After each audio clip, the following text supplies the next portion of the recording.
Bon, maintenant nous allons faire un autre petit problème. On va faire une petite balle, voilà, petite balle, qu'on va faire rebondir sur une paroi. Donc la balle va aller vers la paroi. Pilou, pilou, pilou, pilou, voilà la paroi. Et elle va rebondir et repartir avec une vitesse en sens opposé. Donc on a un chouette rebond, la balle descend et elle vient avec une vitesse initiale de 5 mètres secondes et rebondit avec la même vitesse. Non, pas tout à fait. Ceci, si vous vous souvenez bien, c'est ce que je l'appelais la norme de la vitesse, speed. Mais il y a un signe, elle descend la vitesse. Donc ici, Vy, ce que j'appelle velocity, ça c'est moins 5 mètres secondes. Et dans l'autre sens, quand elle repart, vous voyez la vitesse qui est ici, là il y a une petite vitesse dans ce sens-là, dans l'autre sens il y a une petite vitesse qui va comme ça, donc quand elle repart, la vitesse là elle est positive, Vy est égal à 5 mètres secondes. Et le choc se fait très rapidement, le rebond ça se fait sur un delta t qu'on va dire qui est 10 exposant moins 2 secondes. Donc c'est très rapide. Maintenant je voudrais calculer l'accélération ressentie entre le point 1 ici et le point, l'instant après le rebond, que je vais dire l'instant t.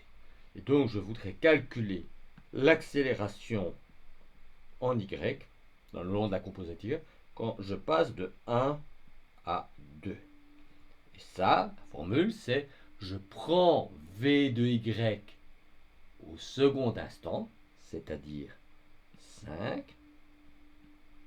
je lui soustrais la valeur initiale, c'est-à-dire, on va le mettre en couleur, c'est plus joli, voilà, moins 5, et je divise par l'écart de temps,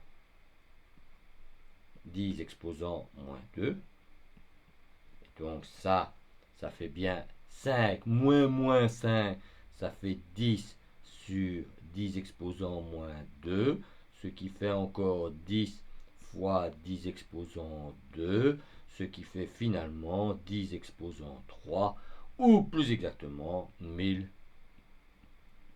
mètres secondes au carré. Ah, c'est une accélération, hein.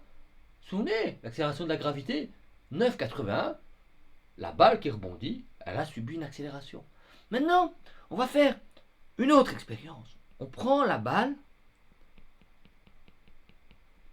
avec la même vitesse initiale, on la lance, mais maintenant elle ne rebondit pas, elle fait elle reste sur cette position-là. Et donc ici, dans la position 2, on a Vy qui vaut 0, et dans la position initiale, au moment initial, on est parti avec la même vitesse y, donc Vy est égal à moins 5 mètres secondes. Ok. Et maintenant, je vais calculer l'accélération de cet autre cas. Si je fais l'accélération de AY de 1 vers 2, alors on va supposer que on n'a fait que l'aller simple, que delta t il vaut 10 exposant moins 2 divisé par 2.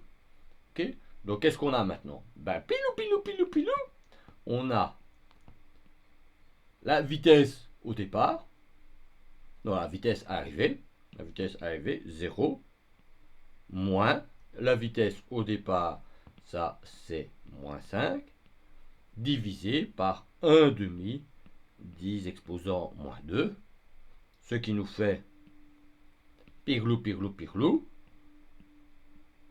2 fois 5 fois 10 exposant moins 2, ça fait également 10 exposant 3. On a la même accélération. Mais maintenant, suppose que on regarde le moment juste avant le choc, puisque la vitesse est constante avant. Si on choisissait, par exemple, si delta t est égal à 10 exposant moins 8 sur 2, et bien à ce moment-là, l'accélération serait 10 exposant 9, ce qui est énorme. En fait, si on fait le dessin, si on dessine l'évolution de la vitesse en fonction du temps et l'évolution de l'accélération en fonction du temps, voilà, qu'est-ce qu'on observe? L'accélération en fonction du temps. Eh bien, initialement, la vitesse, elle est négative, comme ça. Et puis, quand il y a le choc, brutalement, elle devient positive. Donc ça, c'est le choc. Et quand ça touche, brutalement, on arrive à zéro. Et qu'est-ce qu'on observe? On observe en fait que l'accélération, quand la vitesse est constante, elle est nulle. Et juste au moment où il y a le choc, l'accélération, elle est très très violente. Sur un très court instant, il y a une accélération très violente. Et oui, la vitesse, la voiture arrive à vitesse constante sur le mur et brutalement, elle ne va plus bouger.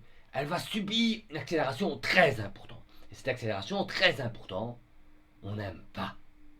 Les êtres n'aiment pas subir des accélérations très importantes. Si brutalement on vous propulse à une vitesse constante sur un mur, ça va vous faire mal. La voiture, si brutalement elle doit passer d'une vitesse élevée à zéro en se fracassant sur un mur, elle n'aime pas. Et donc le message qu'il faut retenir, c'est que les accélérations violentes, on n'aime pas. Ça fait mal. On n'aime pas les accélérations. Et vous allez voir que maintenant on sait décrire un mouvement. Et donc quand il y a une accélération brutale, on sait aussi que ça va faire mal.